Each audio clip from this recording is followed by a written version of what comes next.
What's up guys, my name is Ace, and yesterday we got an update on the anti-cheat from Call of Duty Updates on Twitter, and this is specifically referring to account reselling, and it seems to have a lot of people in the community confused. If you read through the comments here, it seems like a lot of people are like, what's the point of this, or why are you doing this? You should focus on the cheating situation instead. So today I did want to share and discuss how this is actually a tool that is meant to combat cheating in a potentially very useful way, especially when it comes to ranked play. Now, I also want to be clear up front, this is not necessarily like the silver bullet that's suddenly going to solve cheating.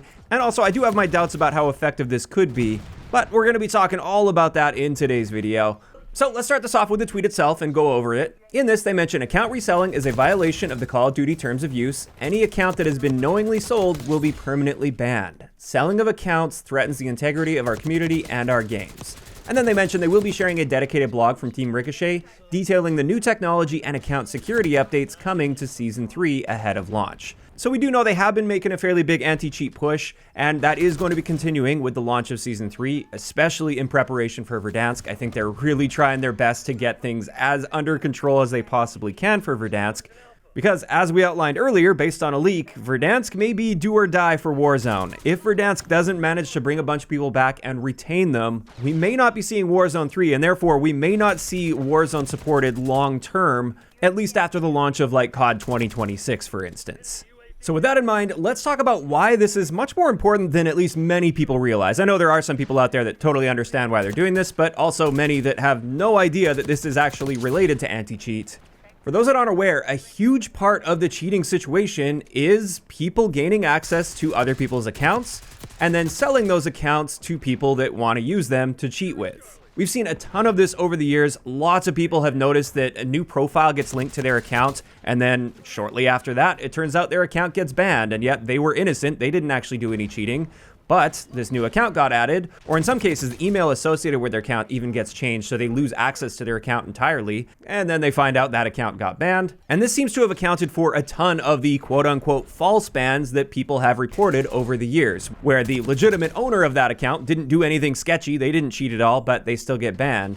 And we actually saw a really common theme with this. I have covered this a lot in the past as well, where I was noticing a big trend in the community of people being falsely banned, like people that have only ever played on console before, but they ended up getting banned, and then they noticed after the fact that somebody had linked a PC profile to their Activision account. Now, as far as how people are gaining access to others' accounts, my understanding of this at least, and I believe they actually publicly mentioned this, the Activision account system itself was secure, and it's not that their system was hacked. However, when data breaches happen with other services, tons and tons of people use the exact same passwords for everything they do, and it would also be associated with that email account. So all it takes is some other service that you use being compromised for them to gain access to the password you like to use, as well as the email you like to use, and then they just test that on the Activision site, and many times that will allow them to get into your account.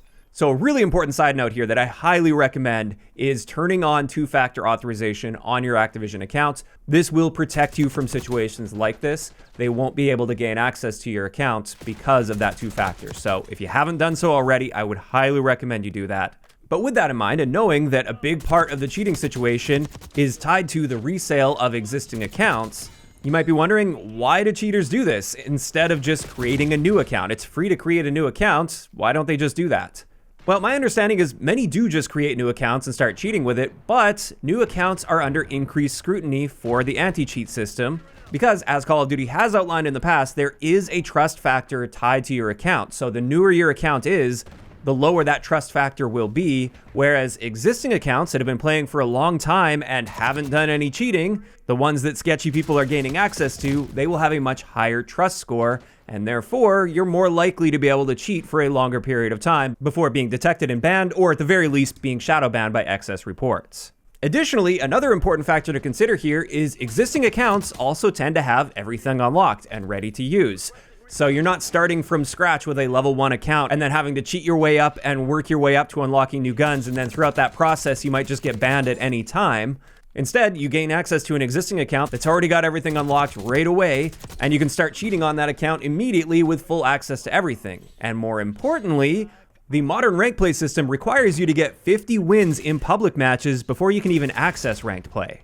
And that's quite a bit of time investment if you're starting a new account, and it's highly unlikely you're going to make it through 50 wins in public matches while cheating with a brand new account before being banned. You probably won't even get anywhere near that value, while cheating. So therefore, if you want to gain access to ranked play, the only reliable way to do that with a brand new account is to legitimately play and win 50 games, which is a fairly big time investment, considering the fact that once you start cheating in ranked play, the clock is ticking at that point, and eventually you are very likely to be banned. So it just wouldn't be worth it to invest so much time playing legit to get your account to a level only to have that account get banned. And therefore, obviously, it's way easier to just buy an existing account that has been compromised, and you can cheat immediately from day one the moment you gain access to that account in ranked play. And ranked play really does seem to attract a lot of cheaters. That's where a lot of the cheaters are gravitating toward. So a crackdown on account reselling could potentially have a big impact on the cheating situation, at least in ranked play modes.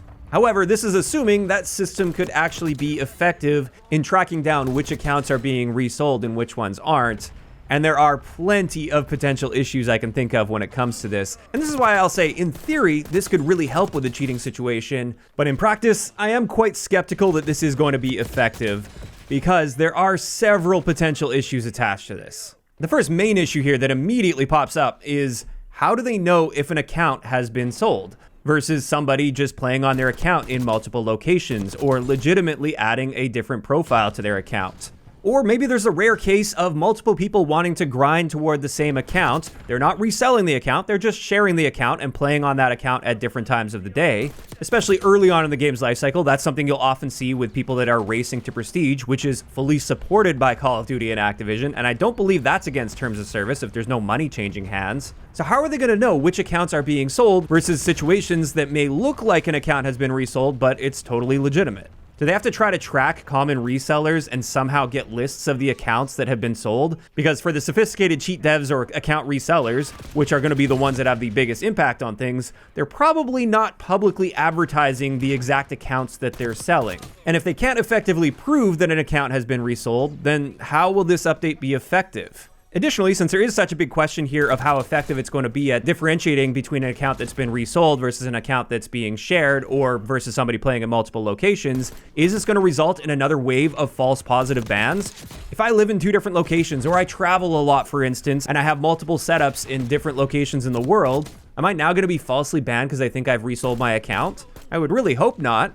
And therefore, that's obviously the immediate concern that pops up with this, is how are they going to be able to do this effectively? Maybe they've got some special way of knowing, I don't know, but that's a huge concern that comes up. And then another concern that I have here is, if your account was compromised and access to it was sold without your knowledge, like we've seen happen, from the sounds of it, your account's still going to get permanently banned. So that obviously doesn't make the situation any better for those innocent players that are losing access to their account. If anything, their account's just going to get banned a little bit sooner than it would have otherwise, when somebody gains access to and cheats on their account without their knowledge. So those are my primary concerns. I am curious to see what they lay out for us in this upcoming Ricochet blog that they mentioned that will be coming before Season 3. Perhaps they've got some good solutions to these potential issues. That's the main thing I'm going to be looking for, is how are they going to be able to differentiate between a resold account and one that hasn't been resold. But if they somehow manage to get this work properly without a ton of false positives, this could actually help quite a bit with cheating, especially in ranked play. It still wouldn't be that silver bullet that finally solves cheating, but it could be another useful tool that they've got at their disposal to combat the cheating situation. And I'm 100% on board with them increasing the tools in their repertoire, as long as it doesn't end up harming innocent players.